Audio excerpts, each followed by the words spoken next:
nos diriges en oración, por favor, oramos.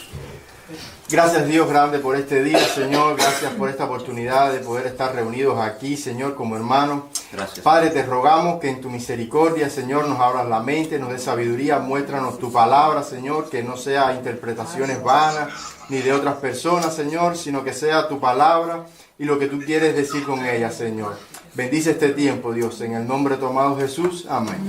Amén, amén, muy bien. Bueno, hermano, antes de comenzar la clase, decirles que en este momento estamos en contacto directo, en línea directa, con un grupito de hermanos de Bélgica, que ellos han querido a través del WhatsApp ponerse en contacto con nosotros la semana pasada y esta semana. Les saludamos a todos. Y también a nuestro hermano Adolfo y a Paula, que a través del WhatsApp nos están viendo también en directo desde la ciudad de Tel Aviv. Bienvenidos. Señor les bendiga, ¿sí?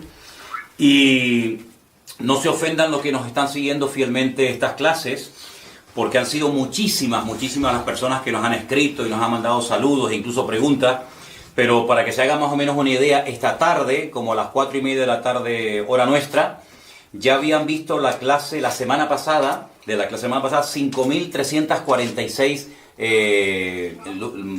personas, vamos a decir personas, o IP, digamos, se habían conectado.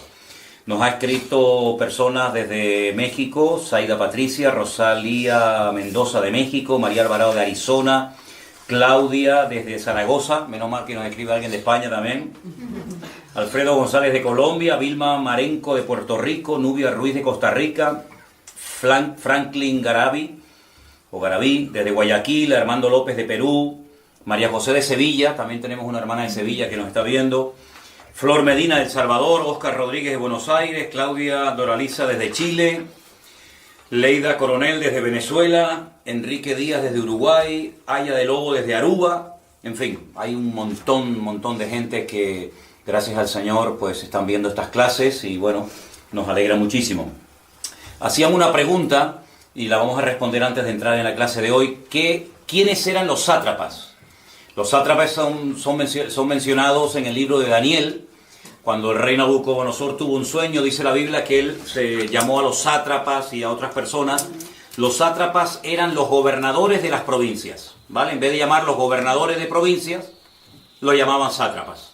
El término sátrapa se ha convertido en la actualidad en un término despectivo que se utiliza para generalmente a los políticos, a las personas que son arrogantes, déspotas. Se le dice eres un sátrapa, ¿vale?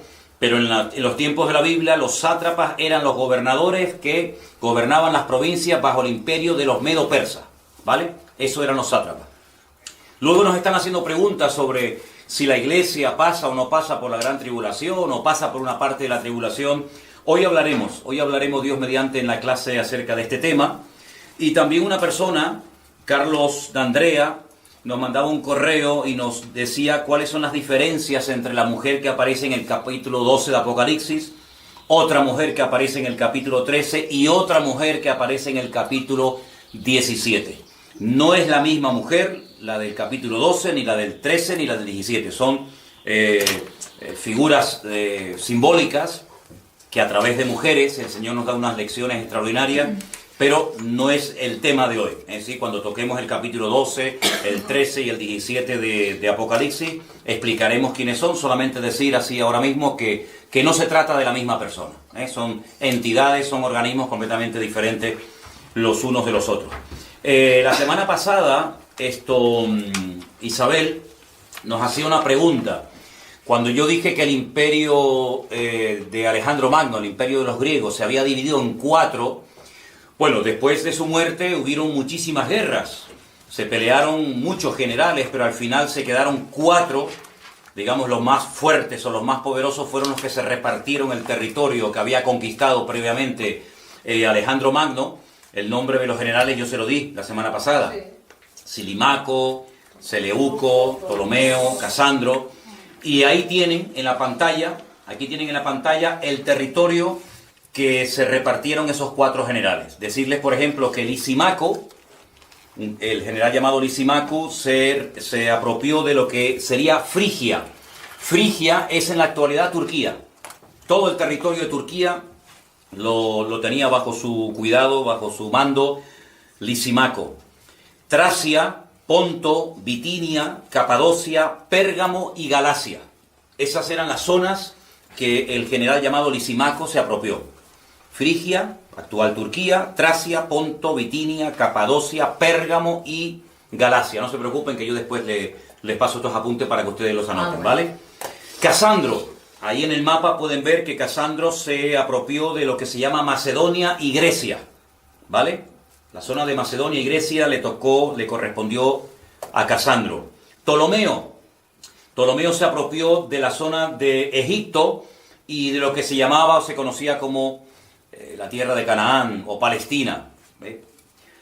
Aunque también los seleucidas, Seleuco, también se apropió de parte de Palestina porque le tocó el norte, que sería Siria, Irán e Irak, ¿vale? Entonces ahí en ese mapa, que después los que están en casa van a poder ver, y yo les voy a mandar la fotografía de los territorios, estos 4 generales son los que se repartieron el territorio que le correspondió a Alejandro Magno, porque, bueno, no tuvo descendencia, bueno, realmente sí tuvo descendencia, pero su madre mató a su descendencia y entonces sus generales se apropiaron del antiguo territorio. De ahí que aparezca un leopardo con 4 cabezas, ¿vale? Que es lo que representa.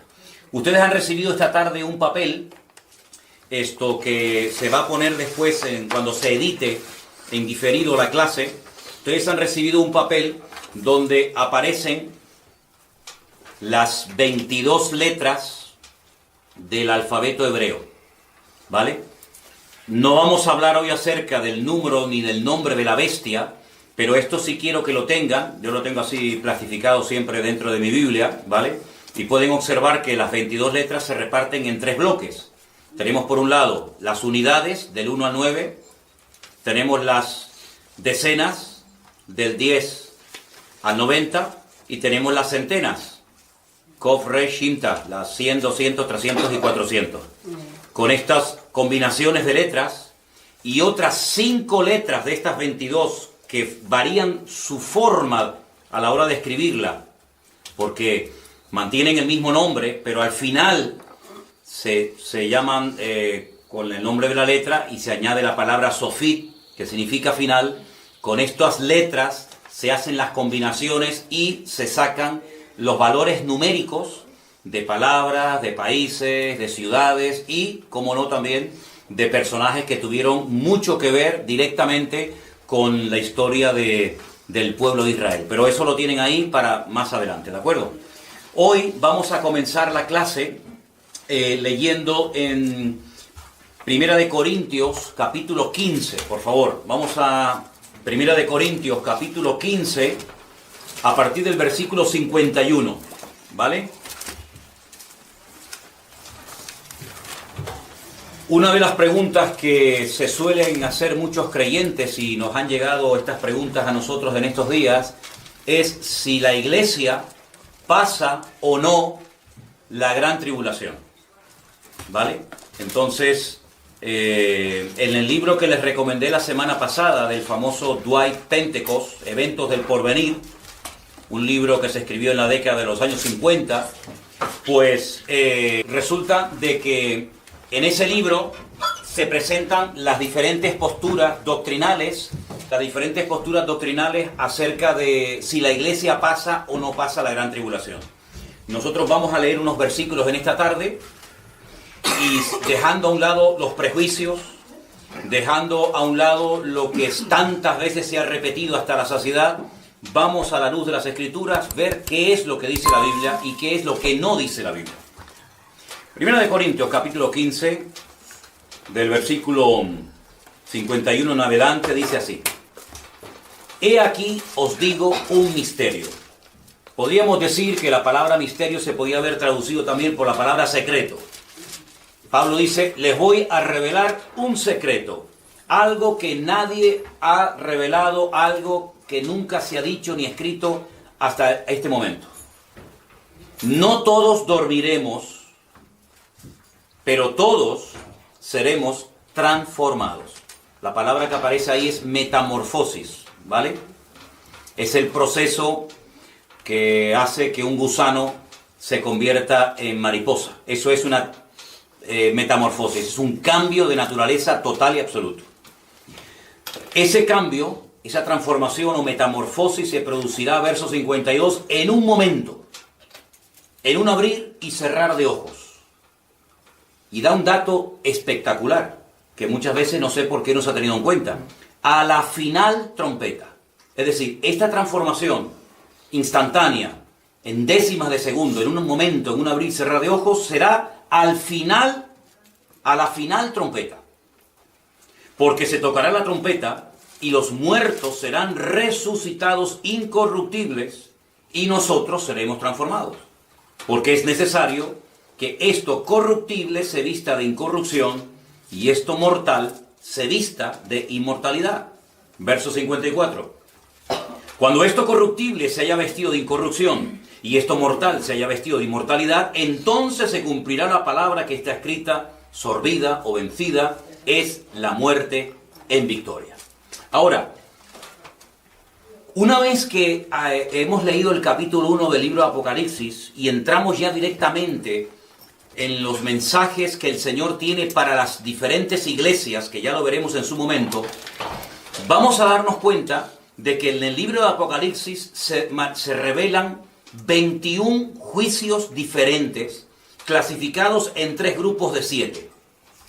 Entonces yo me voy a poner de pie ahora, y aquí en la pizarra que tenemos voy a escribir algo y tratar de explicar un poquito, digamos, la cronología de lo que llamamos la Gran Tribulación, o como se conoce en el Antiguo Testamento bajo el nombre del tiempo de angustia de Jacob. Es lo mismo, ¿vale? Gran Tribulación o tiempo de angustia para Jacob es exactamente lo mismo, ¿de acuerdo? Entonces, voy a dibujar una línea, ¿vale? Voy a poner aquí una línea, vamos a ver si se puede ver aquí en la pantalla. Ok. Vamos a suponer que esta línea representa los 7 años de la Gran Tribulación. Voy a poner aquí Gran Tribulación, ¿de acuerdo? Tenemos desde que empieza la Gran Tribulación hasta que termina, son 7 años. Realmente el libro de Apocalipsis, aunque es muy extenso, tiene más de 20 capítulos, realmente te está contando los últimos 7 años antes de la segunda venida de Cristo, ¿vale? Hay unos términos que no son muy complicados de entender y yo los voy a escribir aquí para que os familiaricéis con ellos. Y son los siguientes. Apunten: 42 meses,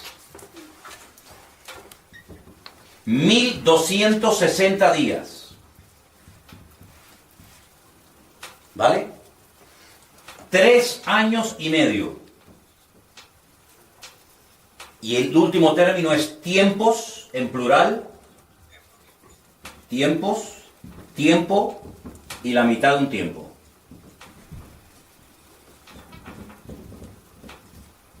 ¿De acuerdo? Repito, 42 meses, 1260 días, 3 años y medio, o tiempos, tiempo y la mitad de un tiempo. Estos 4 términos dicen exactamente lo mismo, ¿vale? Depende del autor, depende del libro que leamos, podemos encontrar uno o varios términos de los que estamos hablando. Porque la Gran Tribulación, esos 7 años, que sería la semana 70 del profeta Daniel, ¿vale? Se dividen en 2 partes, exactamente iguales. Vamos a poner aquí una línea divisoria y vamos a poner aquí 3 años y medio. Por utilizar una de estas expresiones, vamos a quedarnos con esta, ¿no? Y 3 años y medio en la otra parte. Es decir, que la Gran Tribulación, cuando leemos el libro de Apocalipsis, está claramente diferenciada la primera parte de la segunda parte. Aunque la primera parte dura 3 años y medio y la segunda exactamente igual, hay diferencias entre la primera y la segunda parte de la Gran Tribulación, ¿de acuerdo? Si comenzamos a leer el libro del Apocalipsis, nos vamos a encontrar que lo que se llaman los sellos, que sería como un pergamino con una serie de sellos lacrados para que no se pudieran abrir, ocurren en la primera parte de la gran tribulación. Voy a poner aquí la palabra sellos, ¿vale? Son 7 sellos y cada vez que se abre un sello, pues se revela lo que está escrito. Cuando terminan los 7 sellos, comienzan las 7 trompetas. Las voy a poner aquí. Las 7 trompetas. Todos son 7, 7 y 7. Y en la segunda parte de la gran tribulación es cuando se derraman las 7 copas de la ira. ¿Vale? Las 7 copas de la ira. ¿Se está oyendo bien por allá? Ok, perfecto.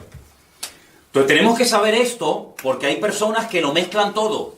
Y uno de los objetivos de esta clase es no solamente transmitirles a ustedes la información de lo que dice la Biblia, sino que después ustedes sepan ordenar esa información según el periodo en el que corresponde o no. ¿De acuerdo? Entonces, por ejemplo, los 7 sellos del libro Apocalipsis empiezan con una serie de caballos que van cambiando de colores, que ya lo veremos en su momento, ¿vale? A continuación, cuando ya se han cumplido los 7 juicios terribles de los sellos, vienen 7 peores todavía, que son sellos donde dice la Biblia que cuando se toca una trompeta, pues automáticamente ocurre algo en la tierra, se toca la segunda y vuelve a ocurrir algo en la tierra. Esto nos ayuda muchísimo porque leyendo los 7 sellos y leyendo las trompetas, puedes saber en todo momento en qué momento te encuentras. Y finalmente, lo peor de todo son las famosas 7 copas de la ira. ¿De acuerdo? Ahora, si nosotros leemos otra vez en 1 Corintios capítulo 15, los versículos 51 y 52, las cosas no se dicen por decir. Todo tiene una razón de ser. La información que está dando el apóstol Pablo aquí es tremenda. Él está dando datos, vamos, con una exactitud absoluta.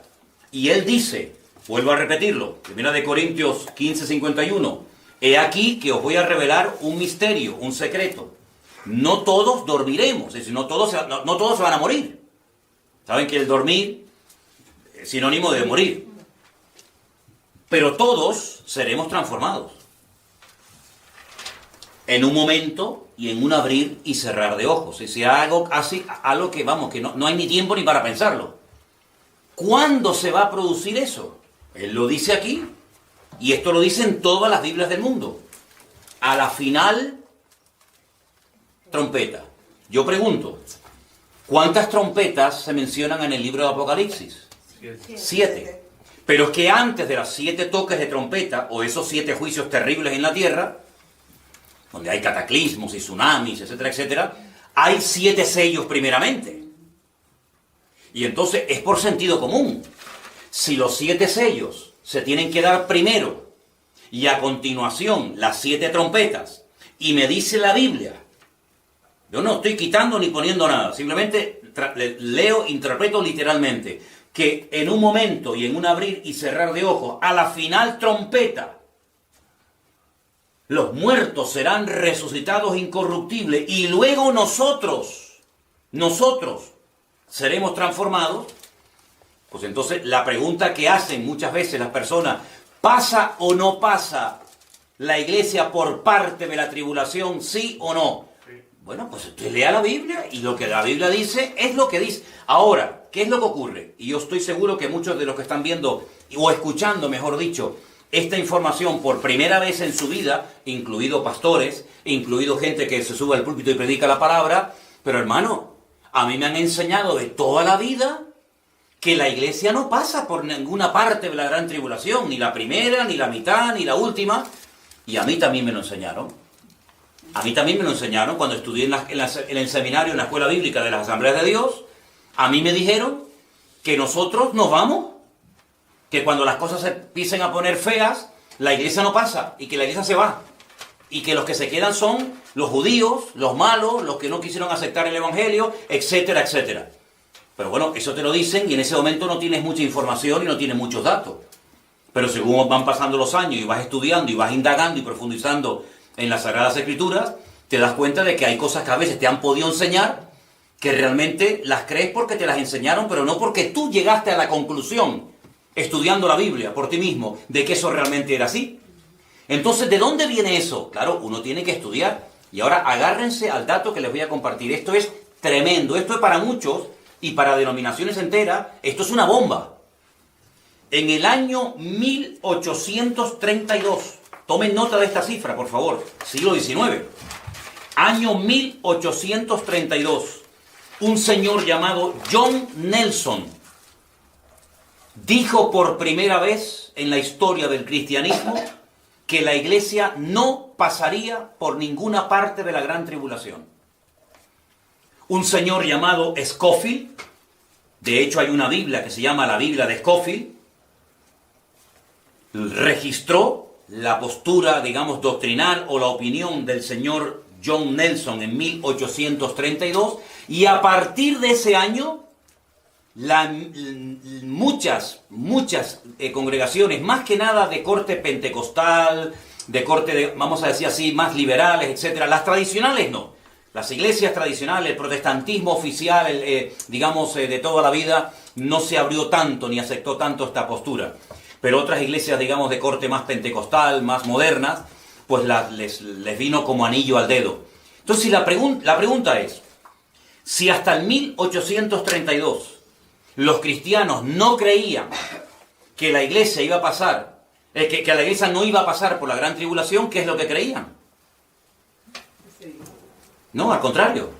Es decir, hasta 1832 todos los creyentes creían que la iglesia pasaría como mínimo por parte, no digo por todo, por parte de la gran tribulación, porque el que quiera vivir piadosamente sufrirá persecución. Y nuestros hermanos en Cristo durante siglos y siglos y siglos pasaron terribles persecuciones.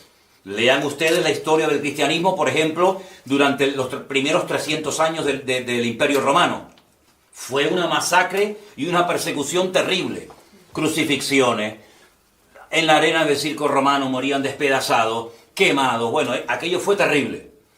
Siempre ha habido persecuciones contra la iglesia. Y los cristianos nunca se han sentido mal porque el Señor ha permitido que en momentos puntuales, si Él lo ha creído oportuno, la iglesia pasara por tribulaciones. El Señor no nos prometió que no pasaríamos por tribulaciones. Yo sé también que a lo mejor algunos están pensando en ese famoso versículo que dice, pero hermano, hay un versículo que dice que Dios no nos ha puesto para ira, sino para alcanzar salvación. Y yo a esas preguntas, a esas personas que me vienen con esta pregunta o con este argumento les digo, ¿a qué ira se está usted refiriendo? Y entonces ya los desarmas porque te dicen, ¿cómo que a qué ira? Claro, porque en el libro del Apocalipsis, apunten esto, se mencionan 3 iras diferentes. Yo en su momento le daré los versículos, ¿de acuerdo? Se menciona clarísimamente la ira del dragón. Dijimos la semana pasada que el dragón es Satanás, ¿sí? Se menciona en el libro de Apocalipsis la ira de las naciones. Literalmente, ¿eh? Y la tercera ira que se menciona en el libro de Apocalipsis es la ira del Cordero. La ira del dragón, la ira de las naciones y la ira del Cordero. Yo pregunto, cuando leemos el versículo, Dios no nos ha puesto para ira, nosotros que somos su cuerpo, su amada iglesia, sus hijos, ¿verdad? ¿De qué ira estamos exentos nosotros como hijos de Dios? De la ira de Dios, de la ira del Señor. Ya Dios no está airado con nosotros. Hemos sido justificados a través de la sangre del Cordero, a través de la sangre de Cristo. Si no fuera por la justificación, por la redención que obtuvo Cristo en la cruz del Calvario por nosotros, nosotros estaríamos condenados a la condenación eterna y a la ira de Dios. Porque eso de que Dios ama al pecador, pero odia al pecado, eso es un cuento chino. ¿Sí? Vamos a ver, si ama al pecador y luego lo manda al infierno, eso es un disparate que se han inventado, una frase muy bonita, pero Dios al pecador lo mira de lejos, dice la palabra. Es que ni lo escucha. La única posibilidad que tiene el pecador de ser oído por Dios es que se humille y se arrepienta y entonces Dios lo perdona, ¿vale? Entonces cuando tú te conviertes, tú le pides perdón al Señor por tu mala vida, por tus pecados, por lo que sea, tú estás exento. Tú estás libre de la ira del Señor. Eso es lo que significa que no, Dios no nos ha puesto para ira. Pero yo pregunto una cosa, ¿y de la ira de las naciones? ¿No se han airado naciones contra los cristianos y se siguen airando muchas naciones como Irán, como Afganistán, y otras naciones contra los cristianos? De toda la vida. Y la ira del dragón, ¿cuántas veces Satanás se ha ensañado contra la iglesia? Claro, Dios le ha dado gracia, Dios le ha dado fortaleza, pero cuando vemos a los 3 jóvenes en Babilonia que los meten dentro del horno de fuego y no se quemaron, eso fue, y todos sabemos, una gran excepción. Pero ¿cuántos hermanos nuestros aquí en España han muerto quemados en la hoguera? Luego, en cualquier momento podemos sufrir persecución. En cualquier momento la iglesia puede ser atacada como está siendo atacada en la actualidad en muchos países. Pasa que nosotros vivimos, bueno, los hermanos de Bélgica en Europa, nosotros aquí en España, Adolfo en Israel y tal, pero hay muchos hermanos nuestros en este momento que están sufriendo tremendas persecuciones. Yo nunca me olvidaré cuando estudié escatología bíblica en el seminario, que el maestro que nos daba clase nos dijo que una vez recibió una carta de hermanos procedentes de China y le preguntaban si ya habían comenzado los sellos, si ya estábamos en la gran tribulación, porque la vida de un cristiano en China es completamente diferente a la vida de un cristiano en Honolulu o en Hawái o en Europa, donde sea, ¿no? Entonces, este dato que yo les acabo de proporcionar ahora, muchos cristianos no lo saben, que hasta 1832 los creyentes creían que pasarían por tribulaciones. Es más, y lo consideraban un privilegio. No era un castigo, sino era un privilegio el que los creyentes pudieran pasar por dificultades, por persecuciones, etcétera, etcétera. Entonces, a partir del siglo XIX en adelante, hasta el día de hoy, muchas congregaciones y denominaciones enteras han adoptado, claro, lo que más te gusta, que cuando empiece la gran tribulación, cuando empiecen las persecuciones, cuando empiecen, etcétera, etcétera, las cosas feas, pues resulta que nosotros no vamos a estar. Pero eso no es lo que dice la Biblia. El apóstol Pablo dice, a la final trompeta. Y que yo sepa, en la Biblia hay 7 trompetas. Y curiosamente, si ustedes leen esta noche detenidamente en casa, la 7ª trompeta es cuando los 2 testigos, 2 personas que los conocemos con el nombre de los 2 testigos, ya hablaremos de ellos, no testigos de Jehová, o los 2 ungidos, pues dice que los matan en Jerusalén y son resucitados cuando suena la 7ª trompeta. Vamos a leer otros versículos para reforzar un poco más lo que estamos hablando. Vámonos a Primera de Tesalonicenses, capítulo 4, por favor. Primera de Tesalonicenses, capítulo 4, del versículo 13 en adelante.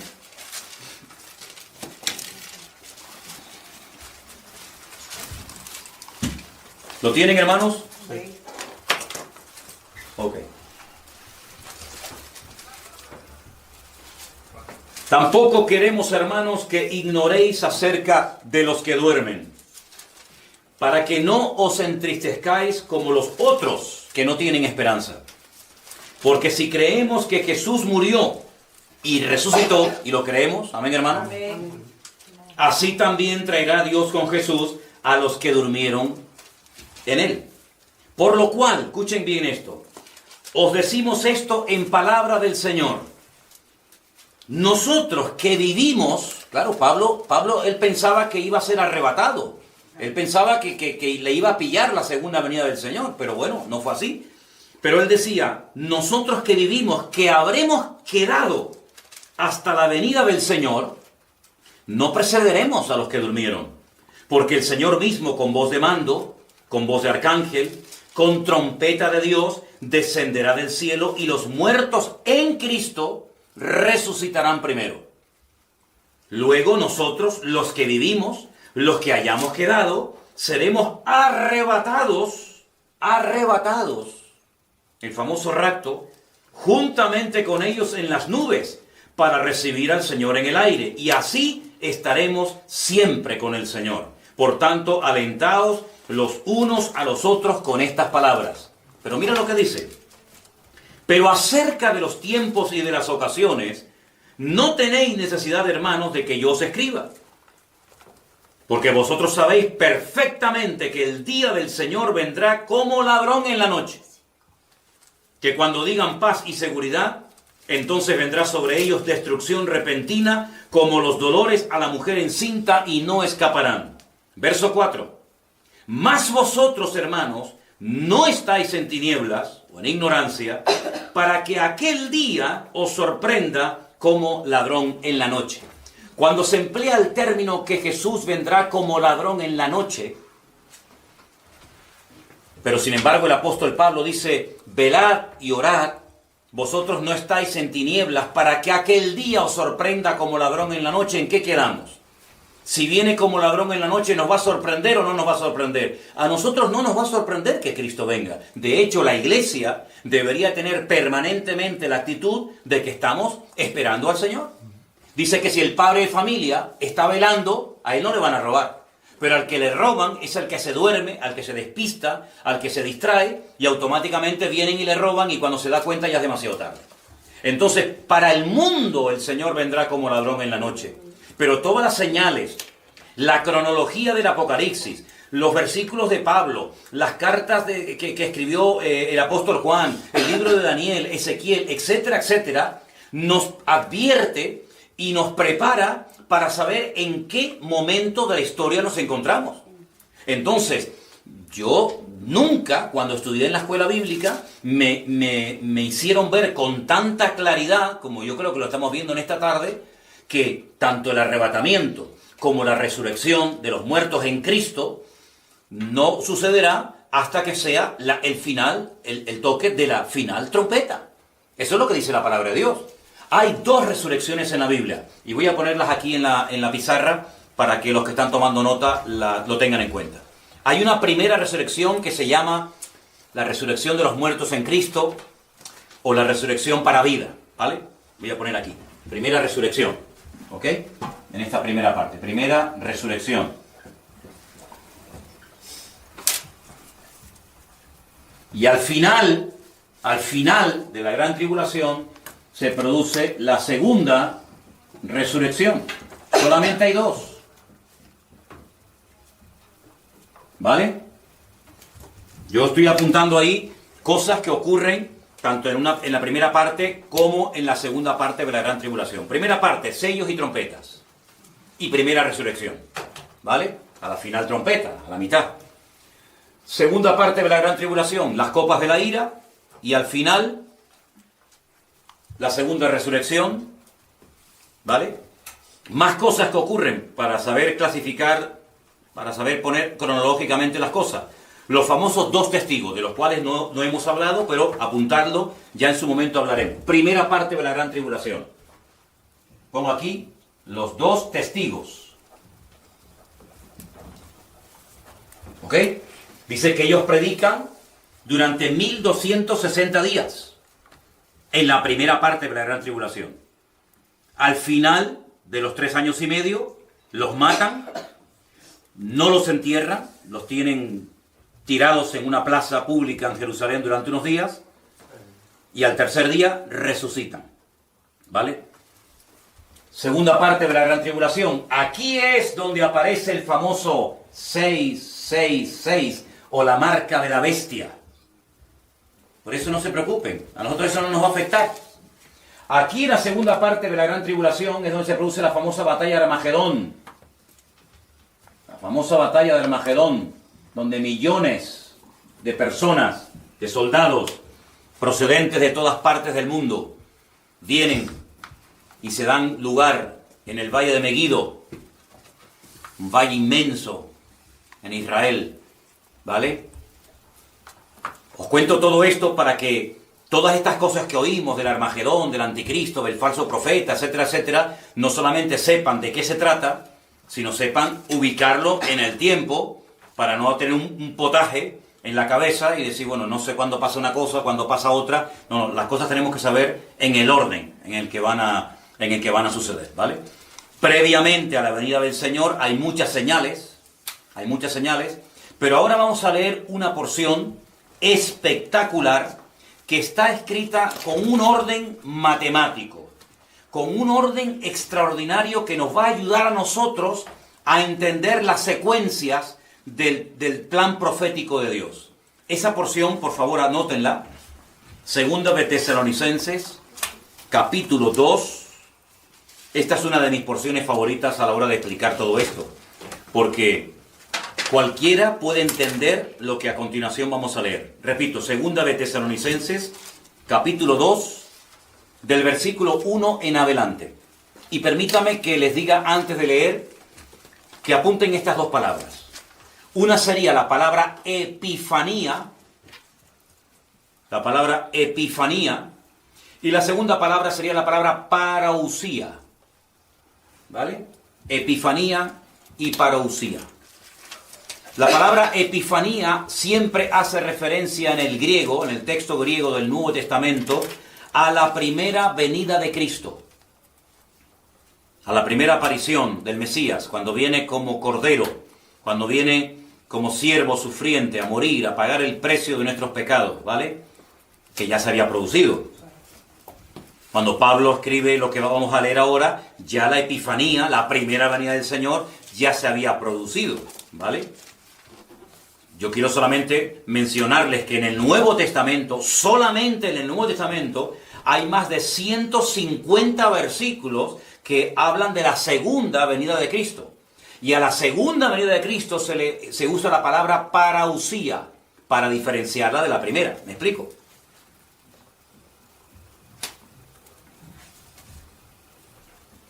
Pablo habla más de 50 veces en sus cartas sobre la segunda venida de Cristo. Si solamente leyéramos el Antiguo Testamento, fíjense el dato que les voy a dar ahora, si solamente leyéramos el Antiguo Testamento, llegaríamos a la conclusión de que el Mesías iba a venir dos veces. Una primera vez a sufrir y a morir, y una segunda vez a reinar. Ese fue el gran problema del pueblo de Israel, que no aceptaba que primeramente el Mesías vendría a morir y después vendría a reinar, ¿vale? Y por eso le están esperando por primera vez. Si solamente tuviéramos el Antiguo Testamento, hay 8 veces más material para estudiar la segunda venida del Mesías que la primera. Y mira que hay cosas sobre la primera venida del Señor, ¿eh?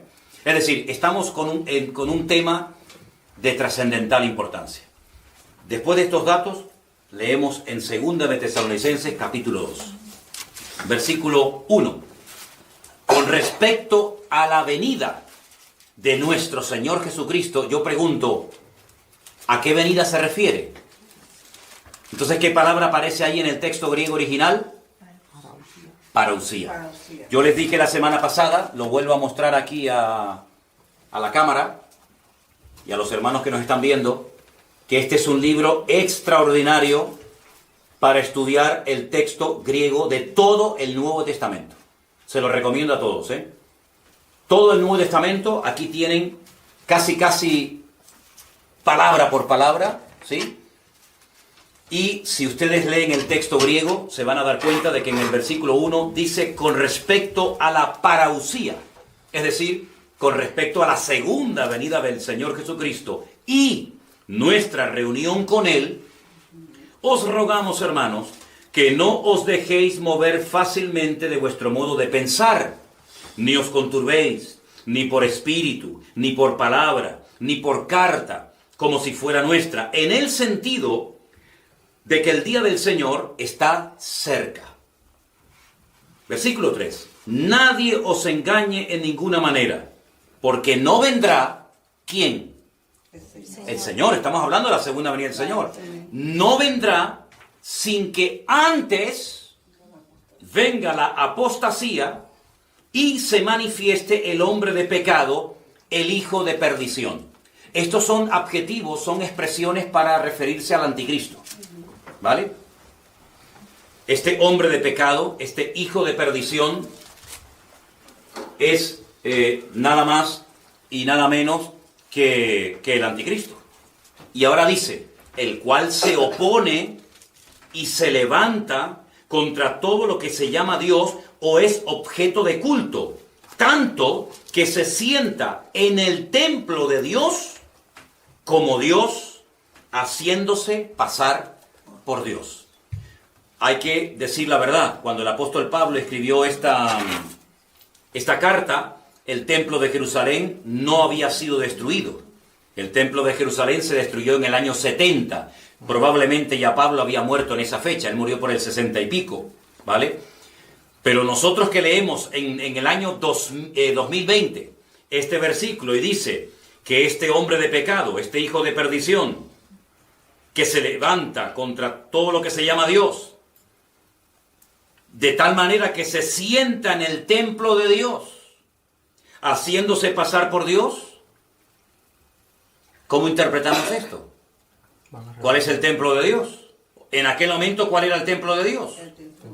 Pues eso, hay una referencia directa, bueno, directísima, a la reconstrucción del templo de Jerusalén. Amén. Y os puedo asegurar de que hay millones de judíos que no sueñan en otra cosa más que en la reconstrucción del templo de Jerusalén.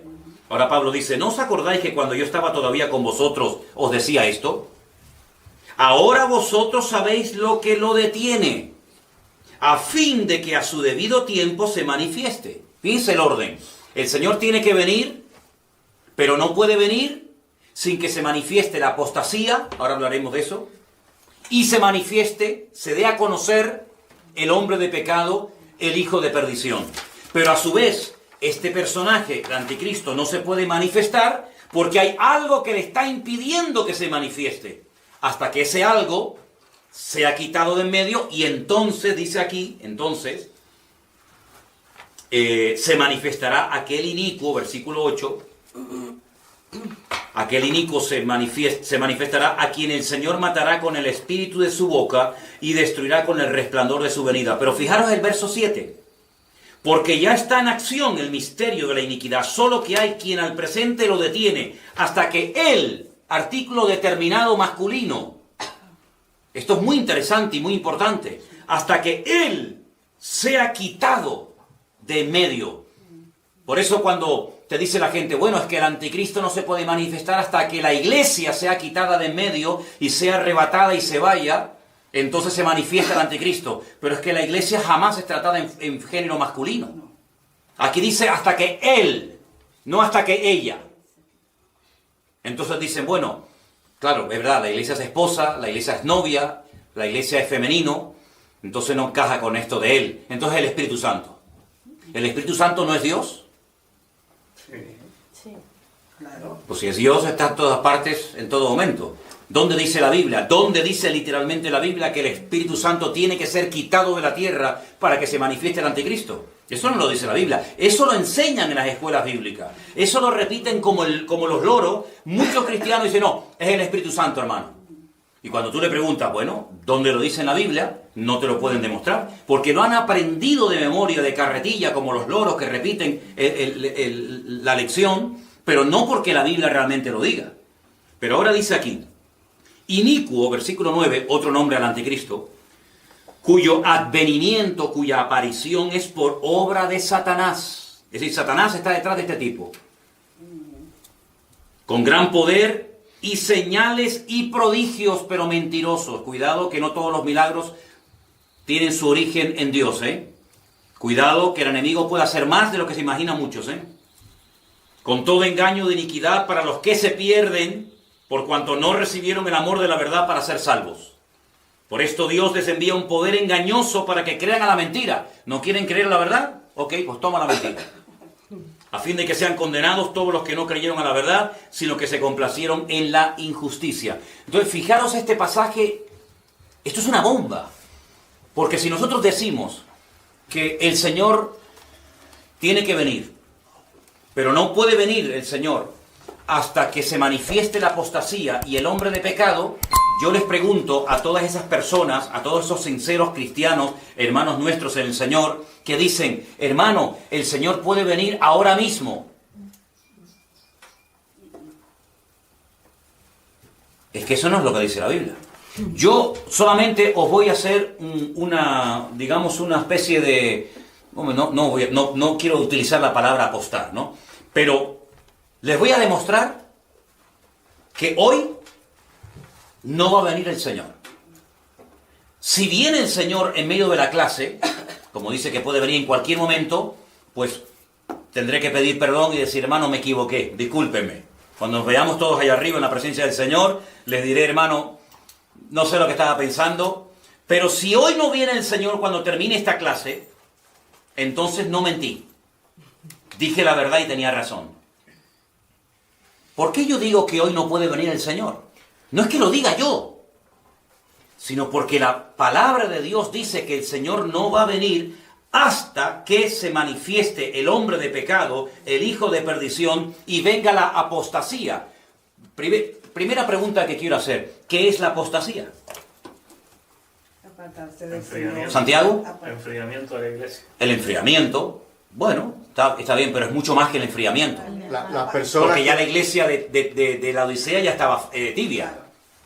Y el Señor no vino en su época.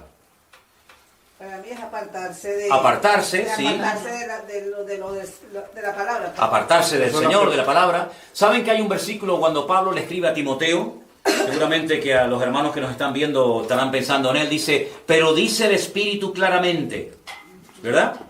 Pero dice el Espíritu claramente que en los postreros días algunos, gloria a Dios que dice algunos, imagínate que dijera todos, madre mía, algunos apostatarán de la fe, escuchando a espíritus engañadores y a doctrinas de demonios. Es decir, que se producirá un abandono de la fe por parte de mucha gente.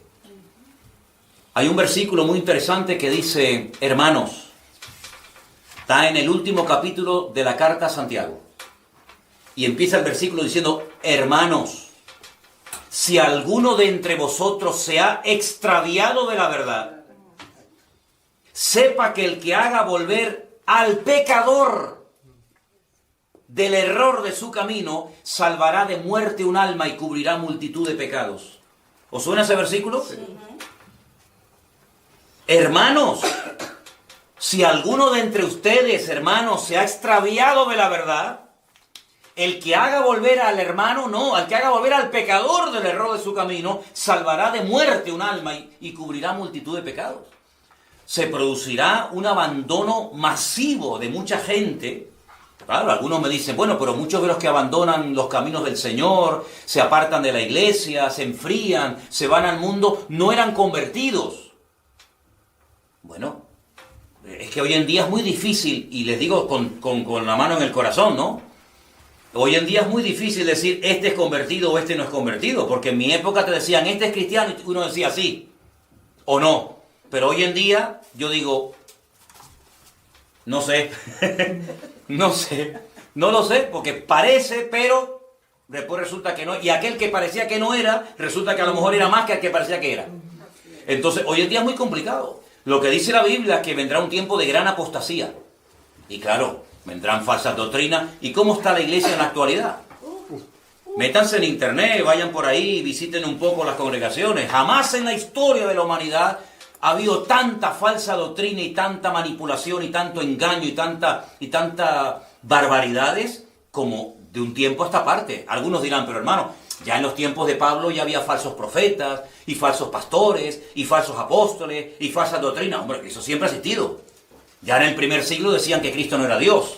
Y ya en el primer siglo surgieron los nicolaitas y tantas barbaridades. Pero como en esta última época, jamás en la historia. Y esto va en aumento. La maldad dice que se va a multiplicar. No sabemos por cuánto. Y dice que el amor de muchos se enfriará, ¿verdad? Pero el que persevere hasta el fin, ese será salvo. Pero no solamente vendrá un periodo masivo de apostasía, de apartamiento, de frialdad, de alejamiento de los caminos del Señor, sino que dice que se tendrá que manifestar el hombre de pecado, el hijo de perdición. Ahora, yo voy a dar una opinión personal, ¿vale? Esto ya no es Biblia. Esto es mi opinión. Yo creo que este personaje ya está vivo. Yo estoy convencido de que el anticristo ya está vivo, está por ahí y falta muy poco para que todo esto se manifieste y se dé a conocer, pero la realidad es que todavía hoy en día no podemos decir esta persona cumple con los requisitos bíblicos para poder señalarlo y decir este es el anticristo del cual habla la Biblia. Porque yo digo una cosa, todos los datos que nos da la Biblia sobre la persona del anticristo, ¿para qué nos los da? Si no vamos a estar, ¿a mí qué más me da si es blanco, si es negro, si le gustan las mujeres, si le gustan los hombres, si es bueno, si es malo? Pues a mí me da igual, yo no voy a estar, a mí no me interesa como este personaje. ¿Por qué tantos datos?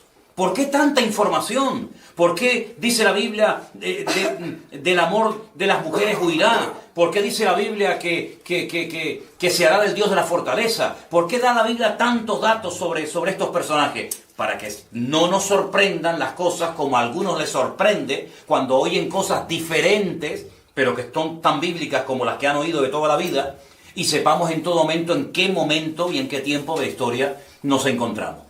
El anticristo no se puede manifestar cuando él quiera. Hay algo que impide que se manifieste. Ahora, yo le hice una vez un desafío a unos hermanos que asistieron a un curso que yo di durante casi un año sobre Daniel y Apocalipsis y sobre profecías, y les dije, cuando vayan a sus iglesias, pregúntenle a sus líderes, a sus pastores, ¿qué es lo que está impidiendo la manifestación del anticristo? Y van a oír de todo, desde el Espíritu Santo, la iglesia, etcétera, etcétera. Pero cuando te den una respuesta, dile, ¿me lo podría demostrar usted con algún versículo de la Biblia? Y vas a ver que no van a poder. Pero sin embargo, yo les voy a dar un versículo en esta tarde para que reflexionen, para que mediten y lo tengan presente. Vámonos por favor al precioso e interesantísimo libro de Daniel, el capítulo 12. Daniel capítulo 12.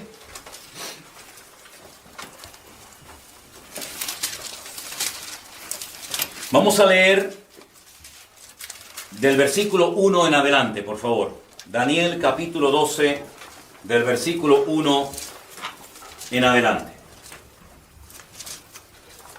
En aquel tiempo se levantará Miguel, el gran príncipe que está de parte de los hijos de tu pueblo. ¿A qué pueblo se está refiriendo? A Israel. Sí, Daniel no era egipcio, Daniel no era de Babilonia, Daniel era de Israel. Y le dice que Miguel, el gran príncipe, que está de parte, está a favor de los hijos de tu pueblo, se levantará y será tiempo de angustia, cual nunca fue desde que hubo gente hasta entonces. Siempre ha habido angustia, siempre ha habido persecuciones, siempre ha habido falsas doctrinas, siempre ha habido enfriamiento, pero esto será cual nunca fue desde que hubo gente hasta entonces. Pero en aquel tiempo será libertado tu pueblo, todos los que se hallen escritos en el libro. Muchos de los que duermen en el polvo de la tierra serán despertados, unos para vida eterna, primera resurrección, y otros para vergüenza y confusión perpetua, segunda resurrección. Digamos que unas para los creyentes y otras para los inconversos. Los entendidos resplandecerán con el resplandor del firmamento, y los que enseñan la justicia a la multitud como las estrellas a perpetua eternidad. Pero tú, Daniel, cierra las palabras y sella el libro hasta el tiempo del fin. Muchos correrán de aquí para allá y la ciencia aumentará. Fijaros que el profeta Daniel recibe la revelación de que hay un personaje tremendamente poderoso que aparece varias veces en la Biblia, incluido el Nuevo Testamento, llamado Miguel, el gran arcángel Miguel que está de parte de los hijos de tu pueblo, que dice que cuando se levanta será tiempo de angustia cual nunca lo ha habido desde que ha habido gente hasta entonces. Y entonces él menciona juntas las dos resurrecciones, aunque después el libro de Apocalipsis la pone a cada una en su sitio. Entonces, toda afirmación que hagamos, sea cual sea, siempre tiene que ir respaldada por textos de la palabra de Dios. Toda declaración que hagamos, que esté basada en libros, en opiniones personales, en a mí me parece, en yo creo, a mí sinceramente no me sirven de nada. Nosotros nos basamos única y exclusivamente y nos dejamos guiar única y exclusivamente por la palabra de Dios. Y cuando declaramos algo...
que decimos tiene que estar avalado y respaldado 100% por la Biblia. Y si no, no tiene ninguna posibilidad de ser aceptado o creído, por lo menos por nuestra parte.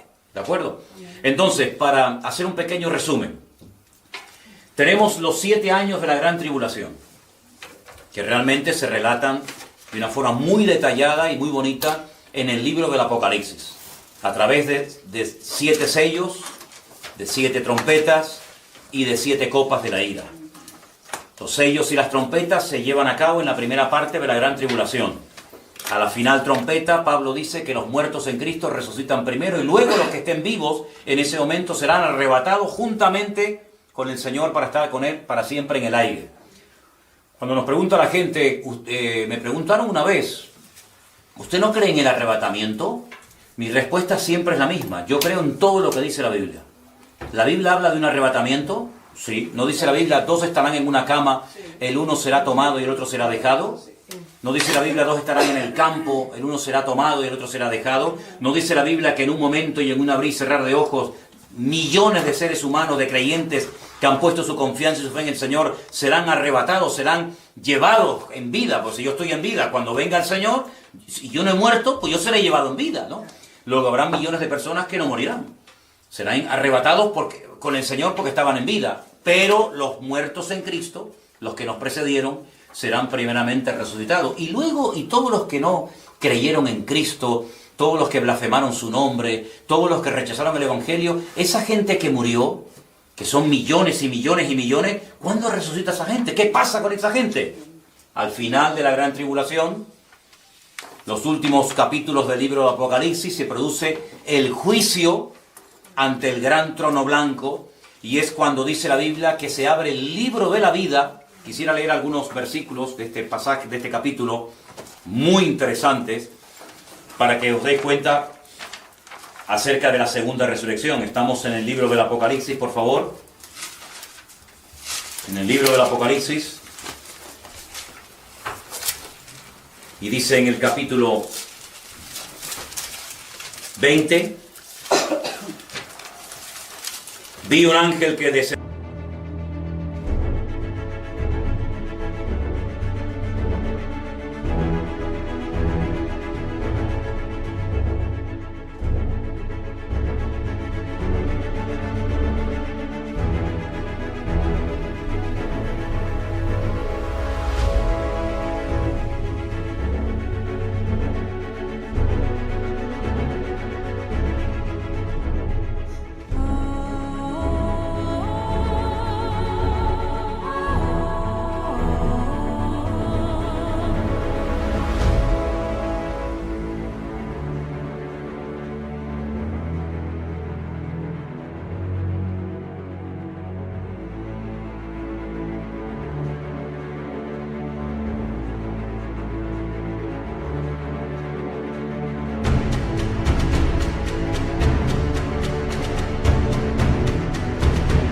del cielo con la llave del abismo y una gran cadena en la mano.